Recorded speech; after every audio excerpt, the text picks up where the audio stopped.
नमस्कार, मैं सतीश कुमार यादव आपका एसके बुक्स के यूट्यूब चैनल पर स्वागत करता हूं। आज हम बात करने वाले हैं टेरिटोरियल आर्मी टीए भर्ती 2024 के बारे में। देखें, ये एसके पब्लिकेशन के द्वारा जारी किताबें हैं। जैसे ये किताब है टेरिटोरियल आर्मी जनरल ड्यूटी भर्ती परीक्षा के लिए, जो कि बहुत ही महत्वपूर्ण पुस्तक है। इसी प्रकार ये अभ्यास पेपर सेट हैं टेरिटोरियल आर्मी भर्ती परीक्षा के लिए, और ये कुल कितने पेपर्स हैं जी? 50 पेपर्स हैं। इसी प्रकार एक बुक है अग्निवीर आर्मी सामान्य ज्ञान वस्तुनिष्ठ, जो कि GD office assistant, technical, nursing, veterinary, tradesman, महिला पुलिस व टेरिटोरियल आर्मी भर्ती परीक्षाओं के लिए महत्वपूर्ण किताब है। आर्मी के पेपर में ज्यादातर जीके के क्वेश्चन का एक स्तर होता है, इसलिए हमने आर्मी के एग्जाम में पूछे गए क्वेश्चन का समावेश इस बुक में किया है। और देखिए, इस पुस्तक की एक महत्वपूर्ण विशेषता यह है कि सभी प्रश्नों की व्याख्या की गई है। तो देखें, आज अपन लोग कॉन्स्टिट्यूशन के टॉपिक संविधान सभा का निर्माण एवं गठन पर बात करेंगे। तो अपने टॉपिक का नाम क्या है? संविधान सभा का निर्माण एवं गठन, यानी संविधान का निर्माण किस प्रकार हुआ। तो देखें, अपन लोग संविधान सभा का निर्माण को समझने से पहले अपन लोग समझते हैं कि संविधान क्या है। तो देखें, मैं आपको बताऊं, किसी भी देश की जनता के द्वारा, किसी भी देश की जनता के द्वारा प्रत्यक्ष या अप्रत्यक्ष तरीके से निर्मित लिखित या अलिखित कानूनों का संग्रह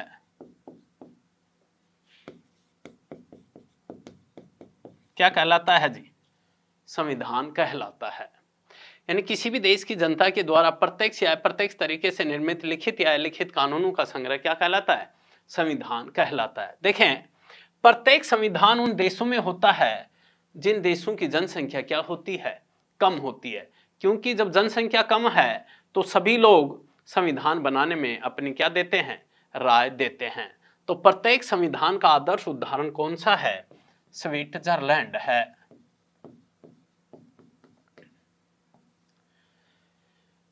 तो प्रत्येक संविधान उन देशों में होता है जिन देशों की जनसंख्या क्या होती है जी? कम होती है। इसी प्रकार अप्रत्यक्ष संविधान, तो अप्रत्यक्ष संविधान उन देशों में होता है जिन देशों की जनसंख्या क्या होती है?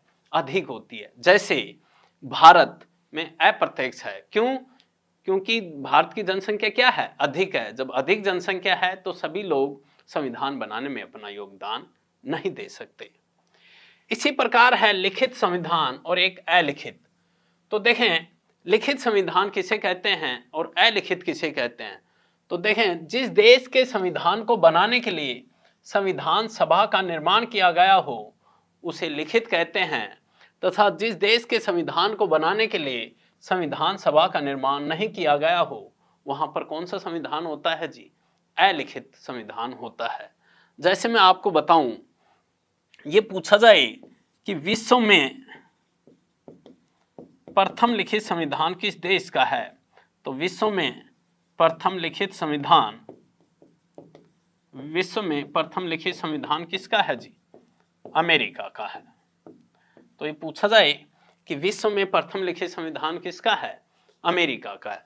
इसी प्रकार ये पूछा जाए कि विश्व में सबसे बड़ा लिखित संविधान किस देश का है? लिखित संविधान किस देश का है? तो किसका है जी? भारत का है। यानी विश्व में सबसे बड़ा लिखित संविधान किसका है? भारत का है। जबकि ये पूछा जाए कि विश्व में अलिखित संविधान, अलिखित संविधान किस देश का है, तो विश्व में अलिखित संविधान किस देश का है जी? ब्रिटेन का है। जबकि ये पूछा जाए कि एशिया में प्रथम लिखित संविधान प्रथम लिखित संविधान किस देश का है? तो जापान का है। तो एशिया में प्रथम लिखित संविधान किस देश का है जी? जापान का है। तो मैं आपको बताऊं, यानी विश्व में प्रथम लिखित संविधान तो किसका है जी? अमेरिका। जबकि विश्व में सबसे बड़ा लिखित संविधान किस देश का है? भारत। यानी जितने भी देश हैं उनमें सबसे बड़ा लिखित संविधान किसका है? भारत का है। भारत के मूल संविधान में 395 अनुच्छेद थे जी, 22 भाग। वह पहले अनुसूची 8 थी, जबकि वर्तमान में अनुसूचियों की संख्या कितनी है जी? 12 है। तो ये पूछा जाए कि विश्व में सबसे बड़ा लिखित संविधान किसका है? भारत का है। जबकि विश्व में अलिखित संविधान किसका है जी? ब्रिटेन का। कहने का अर्थ है कि ब्रिटेन के संविधान को बनाने के लिए संविधान सभा का निर्माण नहीं किया गया। यानी ब्रिटेन के संविधान को बनाने के लिए किसका निर्माण नहीं किया गया जी? संविधान सभा का निर्माण नहीं किया गया। और एशिया में प्रथम लिखित संविधान किसका है? जापान का है। अब अपन लोग देखते हैं कि भारत में संविधान सभा का निर्माण किस प्रकार हुआ। तो ये पूछा जाए कि भारत में सर्वप्रथम संविधान सभा की मांग किसने की? तो भारत में सर्वप्रथम संविधान सभा की मांग कब की गई जी? 1895 ईस्वी में की गई। और किसके द्वारा की गई? बाल गंगाधर तिलक ने, बाल गंगाधर तिलक के द्वारा। तो ये पूछा जाए कि भारत में सर्वप्रथम संविधान सभा की मांग किसने की जी? किसने की? बाल गंगाधर तिलक ने। कब की? 1895 में। और कौन से विधेयक में की? विधेयक का नाम है स्वराज विधेयक। कौन सा विधेयक? स्वराज विधेयक। तो ये पूछें कि भारत में सर्वप्रथम संविधान सभा की मांग 1895 में बाल गंगाधर तिलक के द्वारा और कौन से विधेयक में की गई थी? स्वराज विधेयक में की गई थी। उसके बाद में 1922 में महात्मा गांधी ने ऐसी संविधान सभा की मांग की जो कि भारतीयों की इच्छा अनुसार संविधान सभा का क्या करेगी? निर्माण करेगी। तो ये पूछा जाए कि महात्मा गांधी ने संविधान सभा की मांग कब की जी? 1922 में। और इसमें क्या कहा महात्मा गांधी ने? महात्मा गांधी ने ऐसी संविधान सभा की मांग की, ऐसी संविधान सभा की मांग की जो कि भारतीयों की इच्छानुसार संविधान का क्या करेगी? निर्माण करेगी।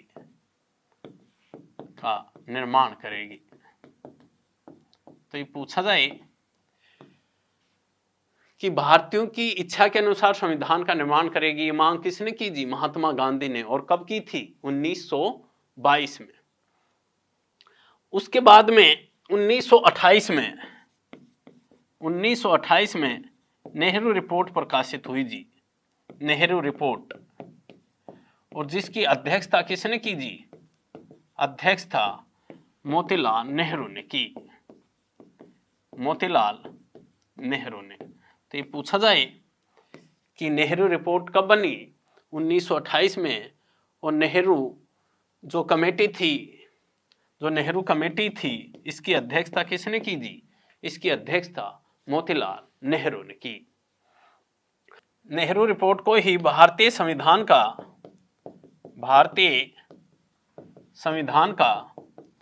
प्रथम लिखित प्रयास माना जाता है। यानी नेहरू रिपोर्ट को ही भारतीय संविधान का प्रथम क्या माना जाता है? लिखित प्रयास माना जाता है। तथा नेहरू रिपोर्ट को ही भारतीय संविधान का प्रथम ब्लूप्रिंट कहा जाता है, प्रथम ब्लूप्रिंट कहा जाता है। तो ये पूछा जाए कि कौन सी रिपोर्ट को भारतीय संविधान का प्रथम लिखित प्रयास माना गया है? नेहरू रिपोर्ट को। और भारतीय संविधान का प्रथम ब्लूप्रिंट कौन सी रिपोर्ट को माना गया है? नेहरू रिपोर्ट को ही माना गया है। नए भारत में सरकारी नौकरियां 100% भ्रष्टाचार रहित हैं। विद्यार्थी अपनी योग्यता से ही सरकारी नौकरी प्राप्त कर सकते हैं ऑफलाइन कोचिंग सबसे उत्तम होती है क्योंकि यहाँ पर पढ़ाई का एक पॉजिटिव एटमॉस्फेयर रहता है। विद्यार्थी केवल अपनी पढ़ाई में ध्यान देता है और अपनी रोज की दिनचर्या से अलग होता है। साथ में अध्यापकों से उसका संपर्क रहता है जिससे वह अपने डाउट क्लियर कर सकता है। इसके लिए यह उपयुक्त रहेगा कि वह एक अच्छे इंस्टीट्यूट में तैयारी करे जहां पर उसको बाहर न जाना पड़े। हमारी संस्था में हॉस्टल है जहां विद्यार्थियों को कठोर अनुशासन का पालन सेना के रिटायर्ड अधिकारियों की देखरेख में होता है। यहाँ विद्यार्थी को स्मार्टफोन रखने की अनुमति नहीं है। रात को प्रत्येक 40 से 50 लड़कों पर एक वार्डन उपलब्ध रहता है।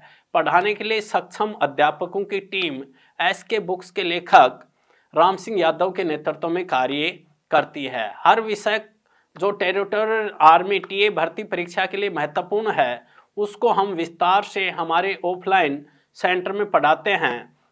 हर विषय की अच्छी तैयारी कराते हैं। हम बार बार टेस्ट के माध्यम से आपके कमजोर विषयों की जानकारी लेकर उसको एक्स्ट्रा पढ़ाते हैं। इसके साथ ही एसएससी जीडी सिपाही के भी अलग से बैच चल रहे हैं।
उसके बाद में 1929 में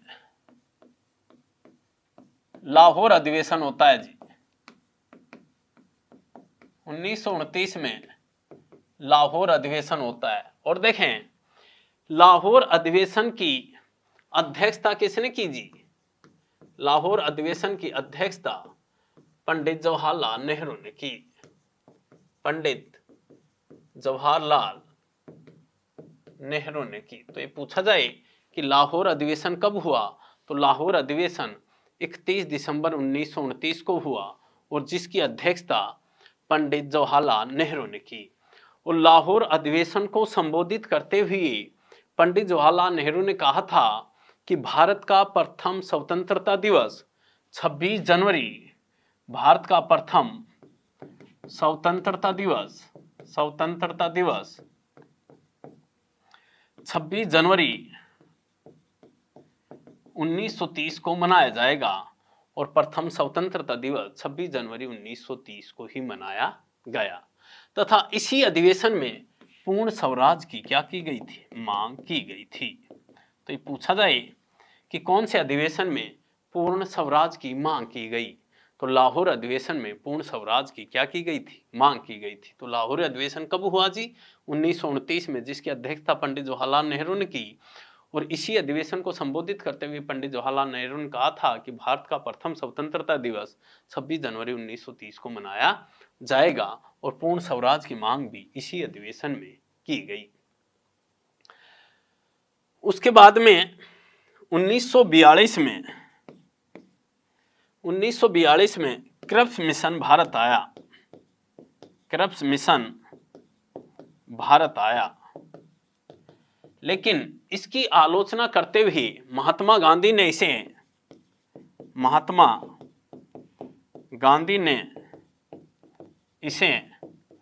पोस्टेड चेक यानी उत्तर तिथि चेक की संज्ञा दी। उत्तर तिथि चेक की संज्ञा दी। तो ये पूछा जाए कि क्रिप्स मिशन भारत कब आया, तो क्रिप्स मिशन भारत 1942 में आया।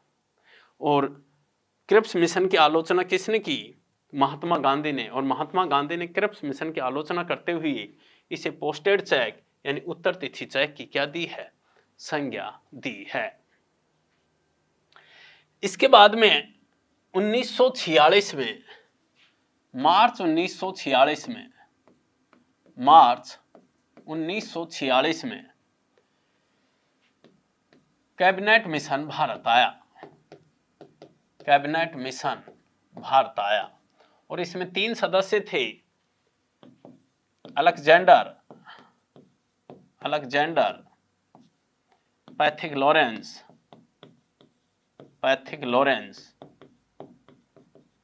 पैथिक लॉरेंस इसका क्या था जी, अध्यक्ष था। और स्ट्रैफर्ड क्रिप्स। तो ये पूछा जाए कि कैबिनेट मिशन भारत कब आया, तो कैबिनेट मिशन भारत मार्च 1946 में आया, जिसमें कितने सदस्य हैं जी, 3, अलेक्जेंडर, स्ट्रैफर्ड क्रिप्स और पैथिक लॉरेंस। तो इसका क्या था, अध्यक्ष था। और भारत में संविधान सभा का निर्माण कैबिनेट मिशन योजना के आधार पर किया गया है। तो ये पूछा जाए कि भारत में संविधान सभा का निर्माण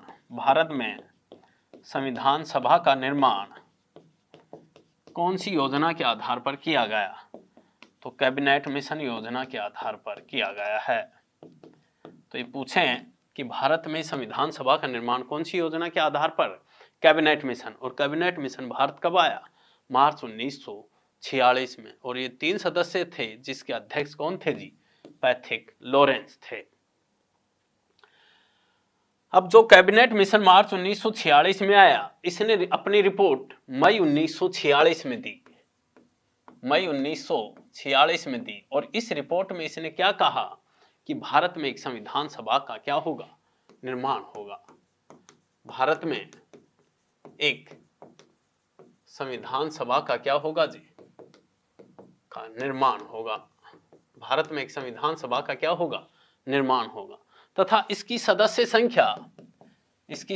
संख्या कितनी होगी जी, 389। सदस्य संख्या कितने निश्चित की गई जी, 389। 389 में भी कैसे, 292 ब्रिटिश प्रांतों से,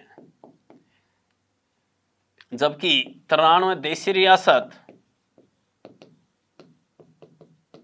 और 4 CCR। जो आजकल के जो केंद्र शासित प्रदेश हैं, उस समय उनको CCR यानी चीफ कमिश्नर क्षेत्र कहा जाता था, चीफ कमिश्नर क्षेत्र। और ये 4 थे जी, कौन से, A+B+C+D। याद रखने का तरीका है, A Ajmer Merwara, B Balochistan, C Kurukh Karnataka और D दिल्ली। ये 4 CCR थे। तो कुल सदस्य संख्या कितनी जी, 389, जिसमें 292 प्रांतों से, 93 देशी रियासत और 4 CCR। जबकि चुनाव सिर्फ कितनी सीटों पे हुए, चुनाव 296 सीटों पर हुए। क्यों, क्योंकि जो 93 देशी रियासत थे, तो इनको तो वहां के राजा क्या करेंगे, नॉमिनेट करेंगे, यानी मनोनीत किए जाएंगे।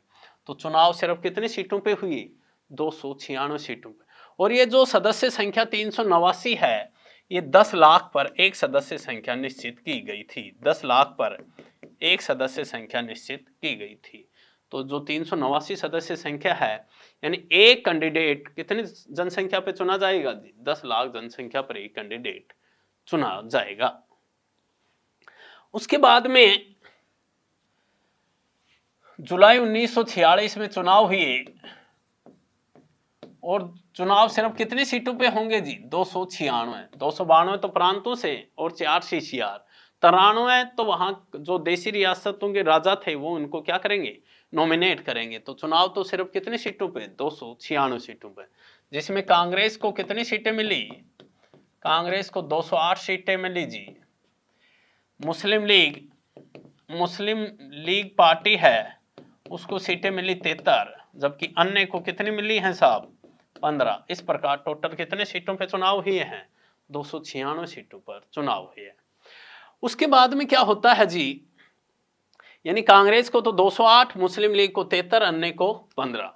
उसके बाद में संविधान सभा की प्रथम बैठक होती है। तो ये पूछा जाए कि संविधान सभा की प्रथम बैठक कब हुई, तो देखें संविधान सभा की प्रथम बैठक, तो देखें संविधान सभा की प्रथम बैठक कब हुई है जी, संविधान सभा की प्रथम बैठक 9 दिसंबर 1946 को हुई। यानी संविधान सभा की प्रथम बैठक कब हुई जी 9 दिसंबर 1946। अब देखें संविधान सभा की प्रथम बैठक है तो इसमें स्थायी अध्यक्ष तो बनाया गया नहीं गया, टेम्परेरी अध्यक्ष बनाया गया, यानी अस्थायी अध्यक्ष बनाया गया जी, अस्थायी अध्यक्ष। और अस्थायी अध्यक्ष कौन था जी, डॉक्टर सच्चिदानंद सिन्हा थे, सच्चिदानंद सिन्हा। तो ये पूछा जाए कि संविधान सभा की प्रथम बैठक कब हुई, तो संविधान सभा की प्रथम बैठक 9 दिसंबर 1946 को हुई और इसमें अस्थायी अध्यक्ष कौन थे जी, अस्थायी अध्यक्ष डॉक्टर सच्चिदानंद सिन्हा को बनाया गया। अब प्रश्न है कि डॉक्टर सच्चिदानंद सिन्हा को क्यों बनाया गया, क्योंकि ये सबसे वृद्ध व्यक्ति था, इसलिए डॉक्टर सच्चिदानंद सिन्हा को अस्थायी अध्यक्ष बनाया गया। एक देखें जो संविधान सभा की प्रथम बैठक है उसमें मुस्लिम लीग ने भाग नहीं लिया। क्यों नहीं लिया, क्योंकि जो जुलाई 1946 में चुनाव हुए थे उसमें मुस्लिम लीग की सदस्य संख्या क्या रह गई थी, कम रह गई थी, इसलिए मुस्लिम लीग ने इसमें भाग नहीं लिया प्रथम बैठक में। अब ये पूछा जाए कि संविधान सभा की दूसरी बैठक कब हुई, तो संविधान सभा की दूसरी बैठक होती है जी 11 दिसंबर 1946 को। तो ये पूछें कि संविधान सभा की दूसरी बैठक कब हुई है, तो संविधान सभा की दूसरी बैठक 11 दिसंबर 1946 को हुई। और जो दूसरी बैठक हुई उसमें परमानेंट अध्यक्ष यानी स्थायी अध्यक्ष बनाया गया जी, और स्थायी अध्यक्ष किसे बनाया गया, डॉक्टर राजेंद्र प्रसाद को बनाया गया। तो ये पूछा जाए कि संविधान सभा की दूसरी बैठक कब हुई, तो संविधान सभा की दूसरी बैठक 11 दिसंबर 1946 को हुई और जिसमें स्थायी अध्यक्ष यानी परमानेंट अध्यक्ष किसे बनाया गया, डॉक्टर राजेंद्र प्रसाद को बनाया गया। उसके 2 दिन बाद में यानी 13 दिसंबर 1946 को संविधान सभा में उद्देश्य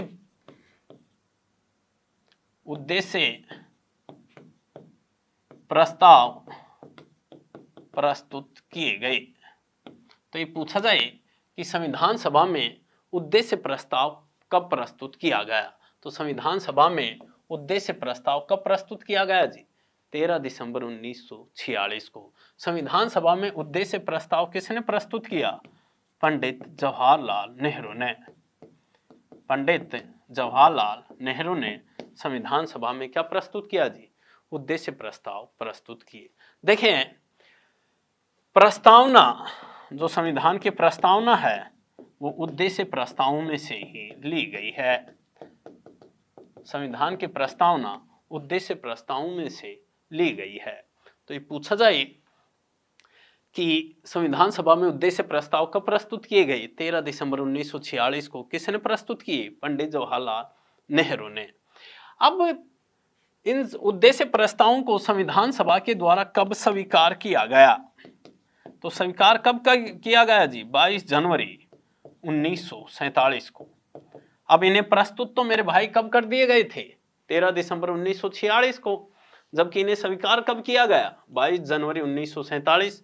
तो इतना समय क्यों लिया गया, तो इसके पीछे कारण है।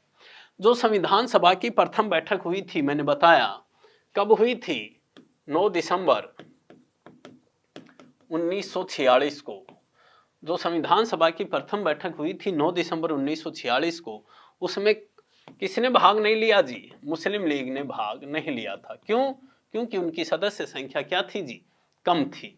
इसलिए संविधान निर्माताओं ने सोचा कि शायद मुस्लिम लीग के सदस्य भी इसमें क्या हो जाएं, सम्मिलित हो जाएं। इसलिए संविधान सभा में उद्देश्य प्रस्ताव प्रस्तुत तो 13 दिसंबर 1946 को कर दिए गए, लेकिन इन्हें स्वीकार 22 जनवरी 1947 को किया गया।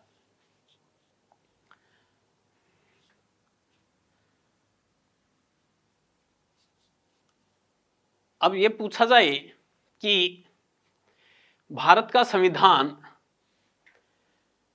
बनकर के कब तैयार हुआ, तो देखें भारत का संविधान बनकर के 26 नवंबर 1949 को बनकर के क्या हुआ जी, तैयार हुआ। यानी संविधान को अंगीकृत अधिनियमित एवं आत्मार्पित कब किया गया जी, 26 नवंबर 1949 को। तो ये पूछा जाए कि भारत का संविधान बनकर के कब तैयार हुआ, तो भारत का संविधान बनकर के 26 नवंबर 1949 को, यानी संविधान को अंगीकृत अधिनियमित एवं आत्मार्पित कब किया गया जी, 26 नवंबर 1949 को। 26 नवंबर को संविधान दिवस के रूप में मनाया जाता है। तो पूछा जाए कि संविधान दिवस के रूप में कौन सा दिन आता है जी, 26 नवंबर को संविधान दिवस के रूप में मनाया जाता है। अब है कि भारत का संविधान लागू कब हुआ, तो भारत का संविधान 26 जनवरी 1950 को लागू हुआ। तो भारत का संविधान लागू कब हुआ जी, 26 जनवरी 1950 को। अब प्रश्न है कि जब भारत का संविधान बनकर के 26 नवंबर 1949 को तैयार हो गया, तो फिर इसे लागू करने में 2 महीने का समय क्यों लिया गया। तो मैं आपको बताऊं कि लाहौर अधिवेशन कब हुआ था। थोड़ी देर पहले मैंने आप लोगों को बताया कि लाहौर अधिवेशन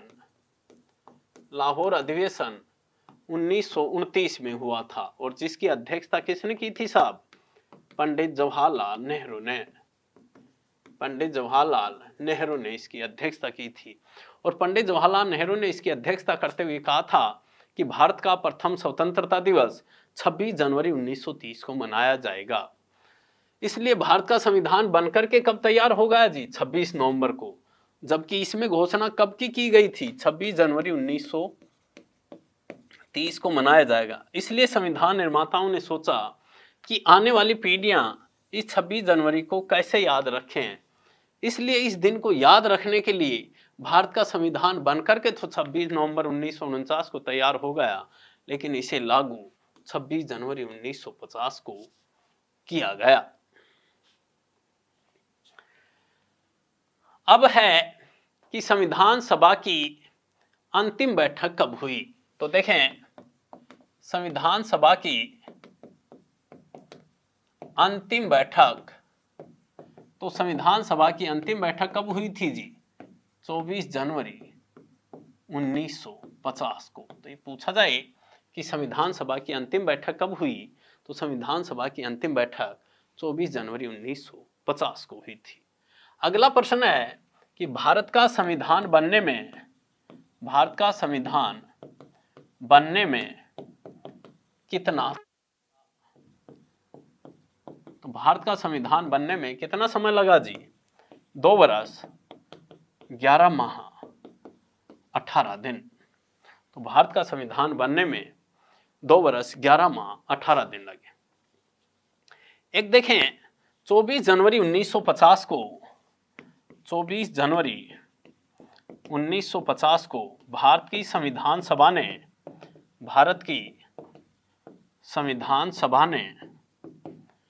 24 जनवरी 1950 को भारत की संविधान सभा ने राष्ट्रपति, राष्ट्रगान व राष्ट्रगीत को अपनाया था। तो ये पूछा जाए कि संविधान सभा ने राष्ट्रपति, राष्ट्रगान व राष्ट्रगीत को कब अपनाया, तो संविधान सभा ने राष्ट्रपति, राष्ट्रगान व राष्ट्रगीत को 24 जनवरी 1950 को अपनाया था। एक देखें संविधान सभा में महिला सदस्यों की संख्या कितनी थी, तो तो महिला संविधान सभा में महिला सदस्यों की संख्या कितनी थी जी? 15 थी, जिसमें एकमात्र मुस्लिम महिला अयाज रसूल थी। तो संविधान सभा में महिला सदस्यों की संख्या कितनी जी? 15, जिसमें एकमात्र मुस्लिम महिला कौन थी जी? अयाज रसूल थी। एक देखें संविधान सभा का संवैधानिक सलाहकार किसे माना जाता है? तो संविधान सभा का संवैधानिक सलाहकार BN राव को माना जाता है। BN राव यानी बेनेगल नरसिम्हा राव। तो ये पूछा जाए कि संविधान सभा का संवैधानिक सलाहकार किसे माना जाता है? तो संविधान सभा का संवैधानिक सलाहकार BN राव को माना जाता है। अगला है कि भारत पाकिस्तान का विभाजन, भारत व पाकिस्तान का विभाजन कौन सी योजना के आधार पर किया गया? तो माउंटबेटन योजना के आधार पर, माउंटबेटन योजना के आधार पर भारत पाकिस्तान का विभाजन किया गया। माउंटबेटन योजना कब बनी जी? 3 जून 1947 को। तो ये पूछा जाए कि भारत पाकिस्तान का विभाजन कौन सी योजना के आधार पर किया गया जी? माउंटबेटन योजना। और ये कब बनी जी? 3 जून 1947। अब देखें, ये था अपना संविधान सभा का निर्माण से संबंधित। अब इसकी कुछ समितियां हैं जिसके अक्सर अध्यक्ष पूछ लिया जाता है कि समिति का अध्यक्ष कौन था। तो देखें, जैसे ये पूछा जाए कि प्रारूप समिति या इसको ड्राफ्टिंग कमेटी या इसको मसौदा समिति भी कहते हैं जी, मसौदा समिति, जिसके अध्यक्ष कौन थे? डॉक्टर भीमराव अंबेडकर थे, डॉक्टर भीमराव अंबेडकर। तो ये पूछा जाए कि प्रारूप समिति या ड्राफ्टिंग कमेटी मसौदा समिति के अध्यक्ष कौन थे जी? डॉक्टर भीमराव अंबेडकर थे। मसौदा समिति बनी कब जी? ये 29 अगस्त 1947 को बनी थी। और इसकी कुल सदस्य संख्या कितनी थी? तो कुल सदस्य संख्या 6+1 यानी 7 थी। एक का अर्थ है अध्यक्ष, और इसके अध्यक्ष कौन थे जी? डॉक्टर भीमराव अंबेडकर, जबकि 6 अन्य सदस्य थे। तो ये पूछा जाए कि ड्राफ्टिंग कमेटी कब बनी? 29 अगस्त 1947। इसकी कुल सदस्य संख्या 6+1 यानी 7, और इसके अध्यक्ष कौन थे साहब? डॉक्टर भीमराव अंबेडकर थे। इसी प्रकार है प्रांतीय समिति।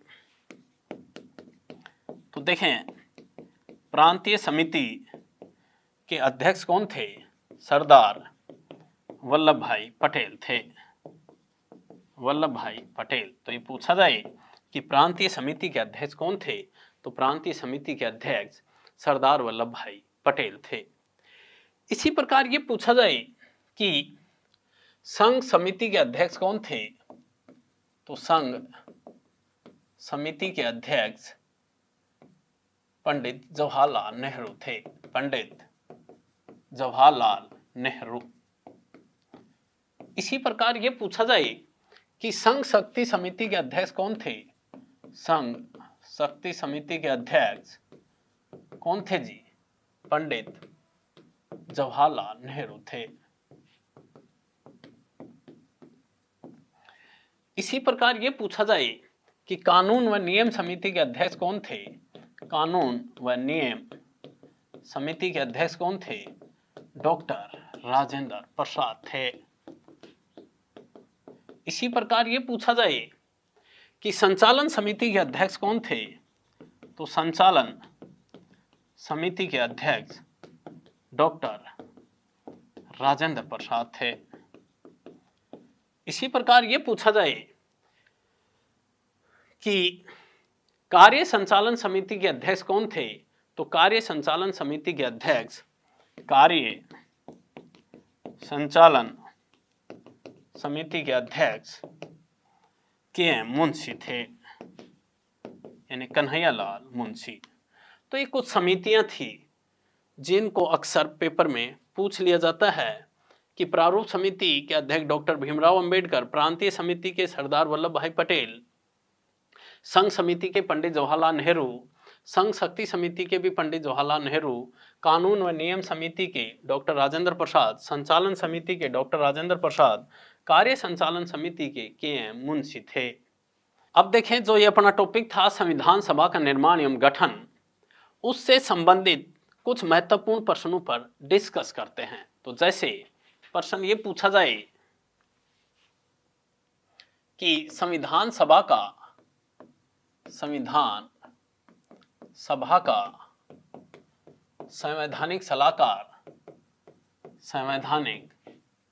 सलाहकार किसे माना गया है? तो संविधान सभा का संवैधानिक सलाहकार किसे माना गया है जी? आंसर होगा संविधान सभा का संवैधानिक सलाहकार BN राव को माना जाता है, यानी बेनेगल नरसिम्हा राव। इसी प्रकार ये पूछा जाए प्रश्न कि संविधान सभा की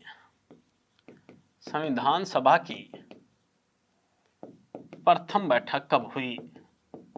संविधान सभा की प्रथम बैठक कब हुई? तो संविधान सभा की प्रथम बैठक कब हुई जी? आंसर होगा 9 दिसंबर 1946। यानी संविधान सभा की प्रथम बैठक कब हुई जी? 9 दिसंबर 1946। और इसमें अस्थायी अध्यक्ष बनाया गया था, अस्थायी अध्यक्ष। और अस्थायी अध्यक्ष कौन थे जी? डॉक्टर सच्चिदानंद सिन्हा थे, डॉक्टर सच्चिदानंद सिन्हा। इसी प्रकार प्रश्न ये पूछा जाए कि संविधान सभा के स्थायी अध्यक्ष कौन थे? स्थायी अध्यक्ष कौन थे? तो संविधान सभा के स्थायी अध्यक्ष कौन थे जी? तो आंसर क्या होगा जी? संविधान सभा के स्थायी अध्यक्ष डॉक्टर राजेंद्र प्रसाद थे, डॉक्टर राजेंद्र प्रसाद। और ये स्थायी अध्यक्ष कब बने जी? तो संविधान सभा की दूसरी बैठक कब हुई? 11 दिसंबर 1946 को। तो जो संविधान सभा की दूसरी बैठक हुई उसमें संविधान सभा के स्थायी अध्यक्ष किसे बनाया गया? डॉक्टर राजेंद्र प्रसाद को बनाया गया। इसी प्रकार प्रश्न ये पूछा जाए कि संविधान सभा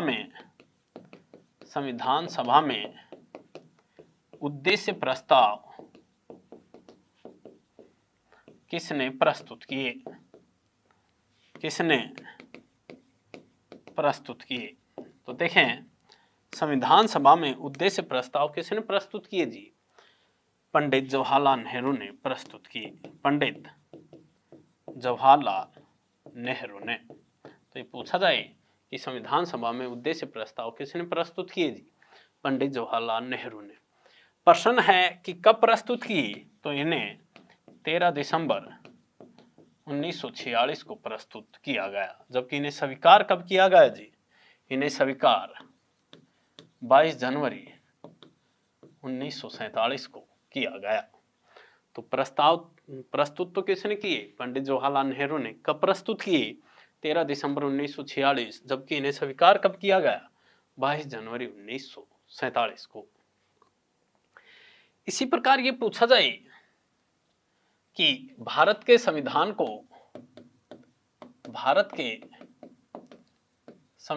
को अंगीकृत,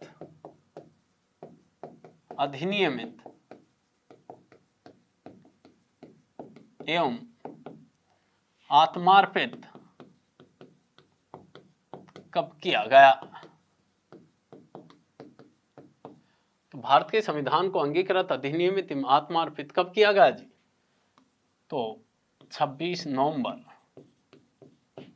1949 को भारत के संविधान को अंगीकृत, अधिनियमित एवं आत्मार्पित किया गया। देखें, 26 नवंबर को संविधान दिवस आता है।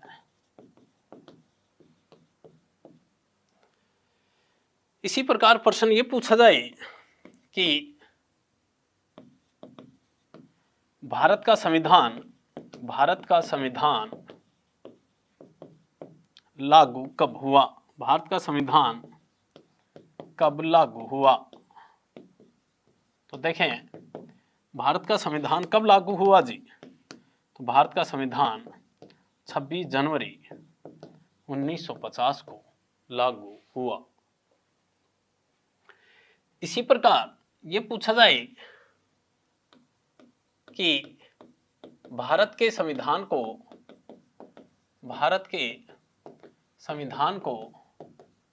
बनने में कितना समय लगा?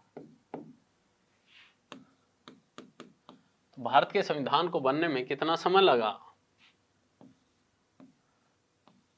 भारत के संविधान को बनने में 2 वर्ष 11 माह 18 दिन लगे।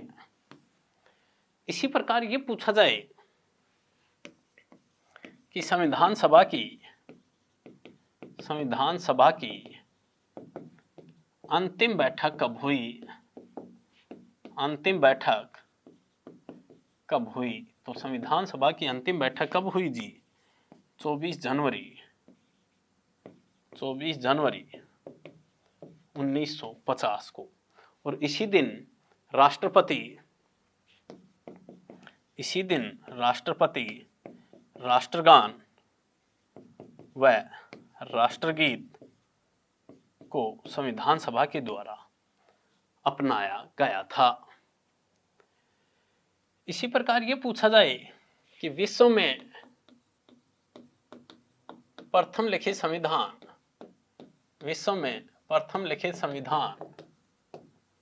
किस देश का है? तो विश्व में प्रथम लिखित संविधान किस देश का है जी? आंसर अमेरिका का है। इसी प्रकार ये पूछा जाए कि विश्व में सबसे बड़ा लिखित संविधान किस देश का है? तो भारत का है। जबकि ये पूछें कि विश्व में अलिखित संविधान किस देश का है? तो विश्व में अलिखित संविधान ब्रिटेन का है। इसी प्रकार प्रश्न अगला है कि प्रारूप समिति ड्राफ्टिंग कमेटी या मसौदा समिति अध्यक्ष कौन थे जी? तो इसके अध्यक्ष डॉक्टर भीमराव अंबेडकर थे।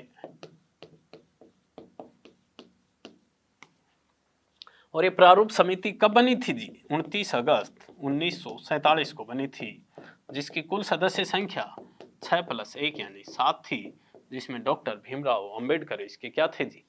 अध्यक्ष थे। इसी प्रकार ये पूछा जाए कि नियम व कानून समिति के अध्यक्ष कौन थे? जी? तो डॉक्टर राजेंद्र प्रसाद थे। तो नियम व कानून समिति के अध्यक्ष कौन थे? डॉक्टर राजेंद्र प्रसाद थे।